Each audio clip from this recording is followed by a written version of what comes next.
Hi, it's Judy again. This is our Edison standard phonograph from 1909. It sold for $30 originally. And Thomas Edison, according to America on Record, said that this was his only discovery, that he didn't exactly set out to invent a phonograph, and then he had to find a use for it.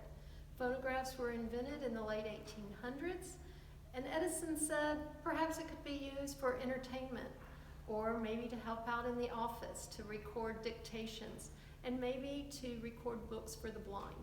So the way that ours works here is it has a crank right over here that I wind up, and after I've wound that up, then I turn this lever, that's the on and off lever. There's a wax cylinder right here. The needle is under this, and I pull this out and set the needle onto the wax cylinder.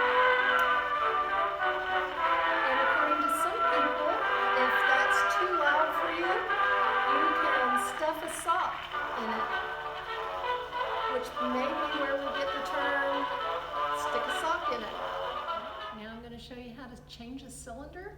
The way that I do it, because I want to get the horn out of the way, is the horn is on this bar right here.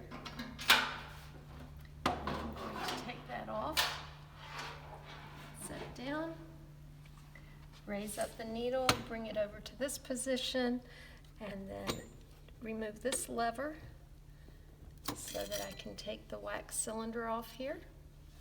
I would go and get another one out of the box. Ours don't fit on there because I think they've shrunk over time, so I'm going to put this one back on there and make sure this little pivot point is right here. Clamp it, and I'm ready to go again.